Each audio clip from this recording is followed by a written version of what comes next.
What's up, YouTube? This is Byron with Running Dog Apiaries. Still working on my swarm traps in here tonight. I've got the second one over there finished. Had an idea for entrances and moving. Have all this scrap over here, and I wanted to have an entrance where the bees could get in, but then I wanted to be able to easily close it up once the bees have inhabited this hive and started living there. So I took this little piece of block of wood and screwed it from the back side. I'll show you that. So right there is the screw. Now you'll see I had to make a couple, first put it there, then up just a little bit. Reason being is it was catching. I didn't round off the edges because, well, just didn't want to. But I wanted the bees to be able to get into and habitate, whatever you want to call it, occupy this box. So what I'm going to do, one, to keep birds out, on the inside I've got some 1/2 inch screen. I'm just going to staple it to the inside right there. That'll keep the birds out. This should be a sufficient hole for bees. And I have some number 8 cloth that I'm going to staple to the outside of this, so when I move them it will be ventilated. So I just screwed this on, and then I took, I think that's a 1 1/8 inch hole saw. You can use whatever size you want, but it's what I had. So that's what I did there. So when I hang it, I can hang it in the open position like that, and that's how it'll be in the tree. Once I know the bees have occupied it, or populated, whatever you want to call it, I can close it down like that. That would be the transport mode.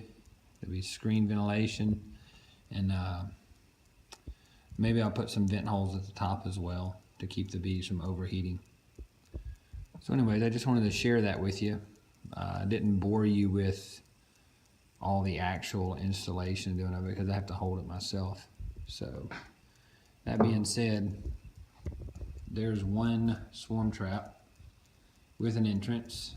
I have the lids over there that I plan on using. I have a couple more sides here, enough wood. I'm fixing to build another one, so I'll have 4 swarm traps. And I have frames and things over there, so I'm getting ready to set my first trap. So hopefully it works. We'll see. It's still February, which I don't think I'm actually supposed to set them till like March 15th or something, but I'm gonna have them ready. So anyways, y'all, thanks for watching.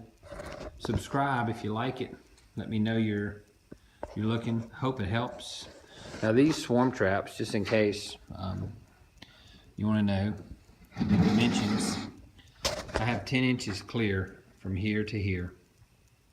I made the sides. These sides are like 12 5/8 of an inch, I think. Sorry for the shaky photography. Yeah, so they're 12 5/8 inch, much deeper than you would have a standard box. So it's 10 inches clear side to side. Like I say, you can put 7 frames in here all the way across. There still lives a little space here, or you can put a division board feeder and 5 frames. So I guess if I wanted to, I could build up some of these that are an actual dimension of a deep. So if I needed to, if I caught a swarm and I didn't have a deep to put them in, I could just stick another box right on the top of these, put frames in it, and give them somewhere to grow until it's time to move them. So that's that. Thanks for watching. Again, this is Byron with Running Dog Apiaries. You guys come. All right, what's up, YouTube? I couldn't wait. I had to go get the screen. I got the screen. I put it on the swarm trap exit that I put here. I'm going to show you. So basically the screen that you're fixing to see is the screen that I'm going to use once the bees have populated the hive and they've stayed and it's a stick. Then I can close this down. Still allows for ventilation, but allows me to move the hive without losing the bees. So I'm going to flip the phone around, show you this. I hope you like it. Y'all see. All right, so here is the entrance. This is the screen. Bees can't get out of this screen, but it should supply ample ventilation. Now, but when I'm ready to catch the bees, open it, it'll stay in that position. And this is how I hang the swarm trap. The bees can enter and exit the hive. When I get ready to move them, I'll just drop this gate in front. Now there's a lot of gates you can buy, Nook box gates or whatever. I think Better Bee has one, it's really nice, like $4 a piece. If you have this stuff, you can make your own. If you don't, buy one. But I was just trying to use up stuff that I had. So this is a simple little trap. I could change this screw out to like a carriage bolt with a wing nut on the end of it. But right now this is what I've got. The wing nut would allow me to tighten it a lot tighter, but the way it's designed and the way it's sitting, it's not going to flip up that easily. I could do a simple thumbtack right up here when I'm transporting just to make sure that it doesn't come up and I don't lose my bees. So on the inside, like I said earlier, what I'll do to keep birds and larger things, mice or squirrels or whatever, from getting in there, on the inside of this I'm going to put some 1/2-inch hardware cloth. This is number 8, which I guess is 1/8-inch hardware cloth. Should keep the bees in, ventilate the hive. So there it is. Swarm trap for running dog apiaries.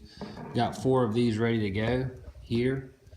I'm going to use some of these other boxes, especially this one. This one isn't a very good box. I've got an older box here that had an exterior handle on it. That's not a really good design to have handles hanging on the outside edge. I know a lot of people do it, but it catches water.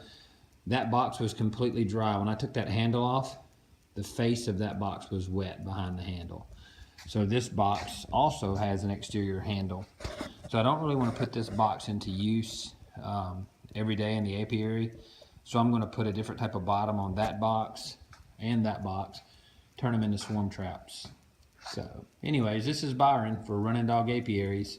Y'all come go with me.